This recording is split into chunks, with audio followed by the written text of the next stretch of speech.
By the end of this video, you will have the secret to conquering any difficult conversation.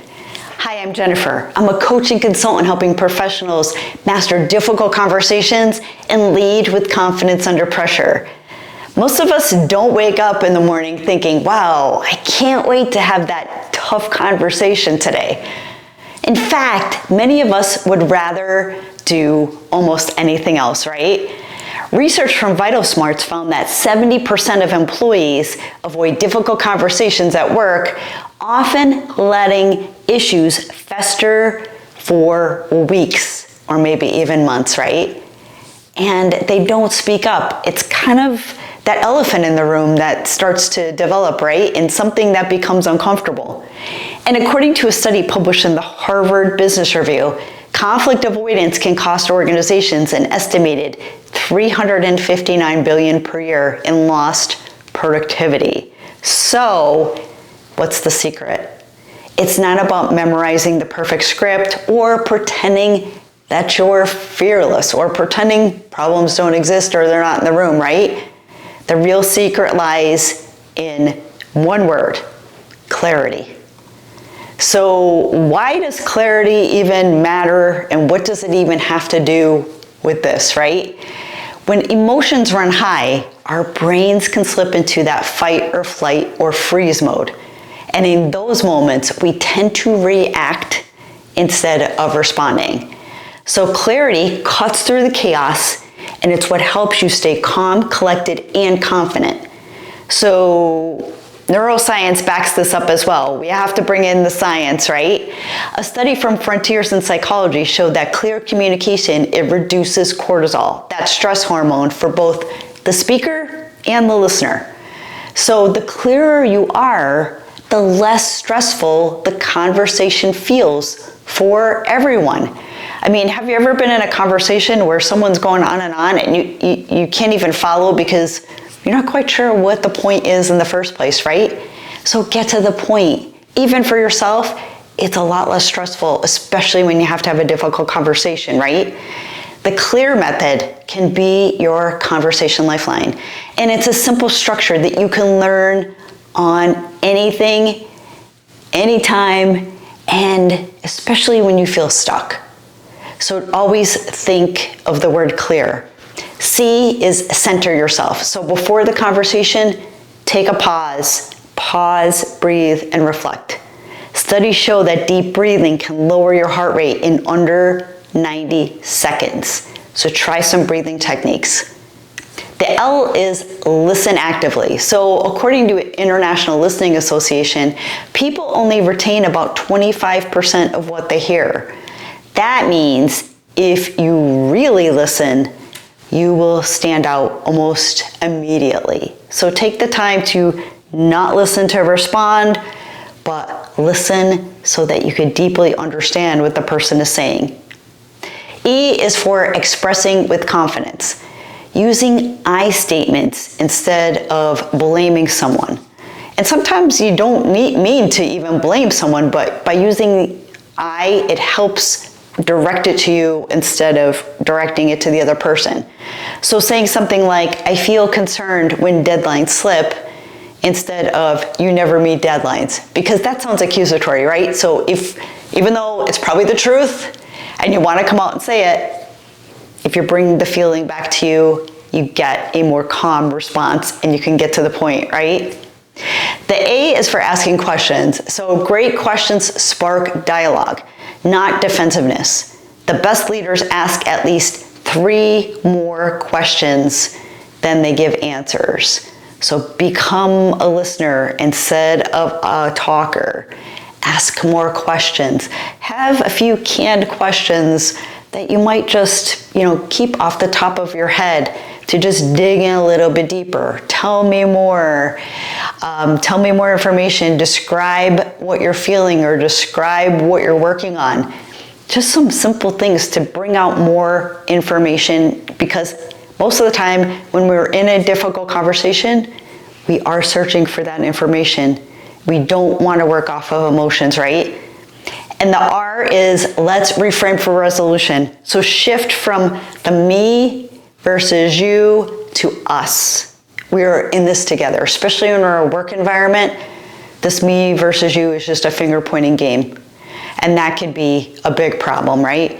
So research from Conflict Resolution Quarterly, it shows that reframing into an us, we're all in this together, it reduces deadlock by over 60%. So how many times when the finger pointing goes on, if you're involved in those conversations, you may create some of the deadlock. You're like, I am not putting up with that, or I am not taking that, right? So we get very resistant if you think about the way that we act towards somebody when they're finger pointing at us, right? So if we can get out of that, let's get a resolution, because that's what we're after. So here's a few real world examples that maybe you can use right now today. One of them is the missed deadline. So how many do we work with, even people that are on our teams, right? Some people are just not in a deadlines, and I'm finding that even more and more today. I don't know why, but you provide a date and people just don't even, like, I don't want to say they don't care, it's not important to them. And it's just so bizarre to me. But before reacting and saying to someone, you keep dropping the ball, this project is a mess because of you, right? Now they feel like, wow, I'm getting blamed for this. Maybe go to something with more clarity and collaboration and say something like, I've noticed that the last 2 deadlines have slipped. I'm concerned about how this affects the team's progress. What do you need to stay on track moving forward?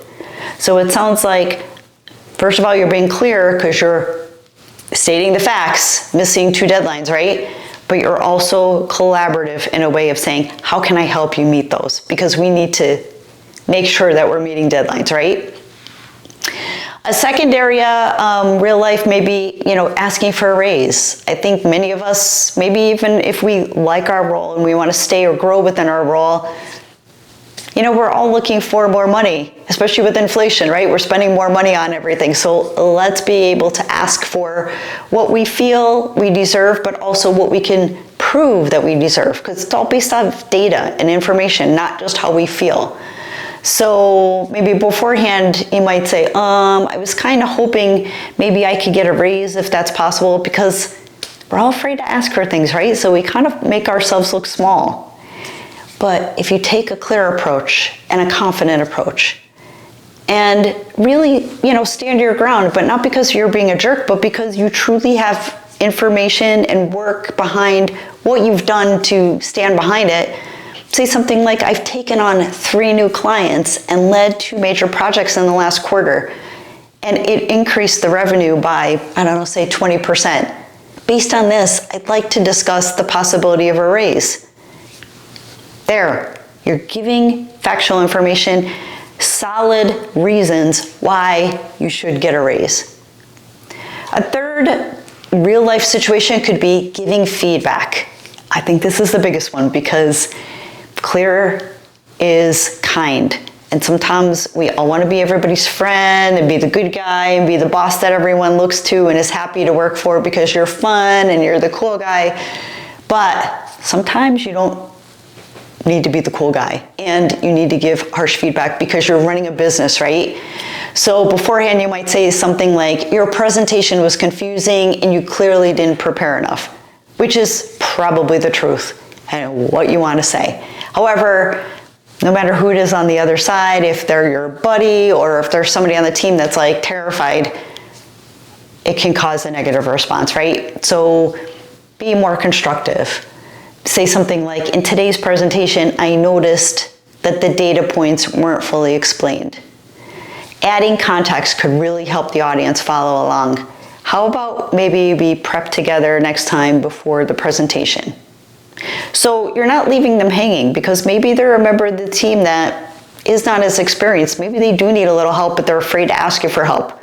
So here you're providing constructive criticism without making them feel like crap, feel terrible. So you're basically saying, let's add more information next time.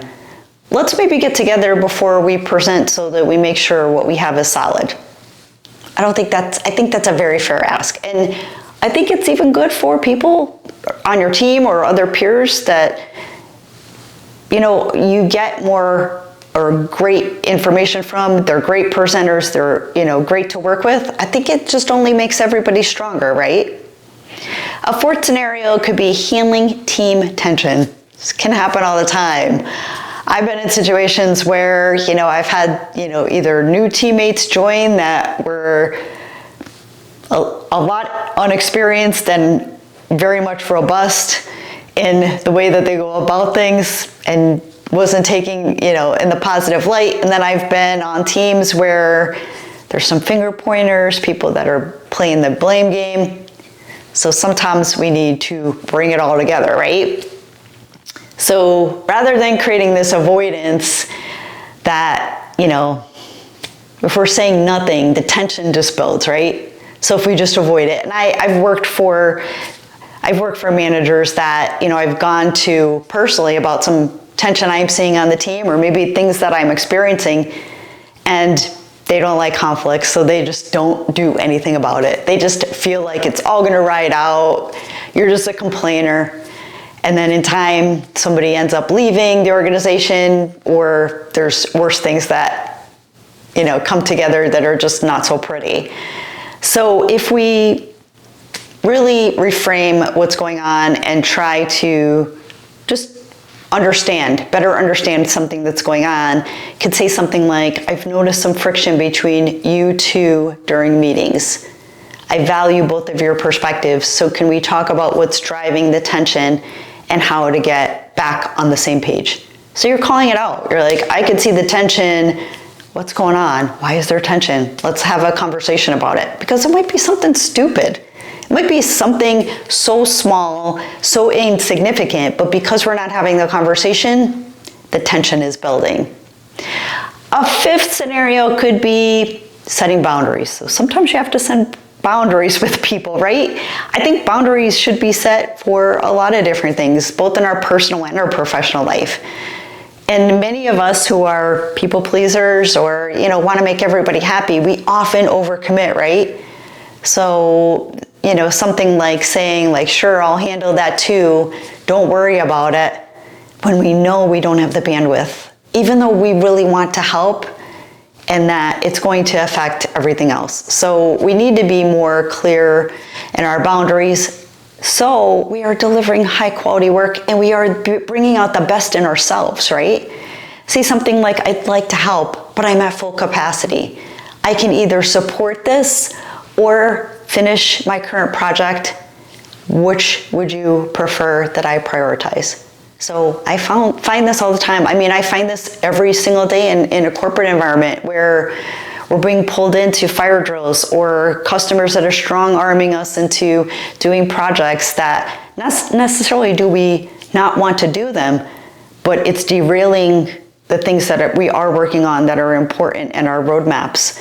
And so we need to be understanding and mindful so that we can meet customer needs, but we also have to be mindful of what direction are we going as a company and where are we focusing and what's most important. So sometimes we are the individual contributors. We need to just do what we need to do based off of leadership's decisions.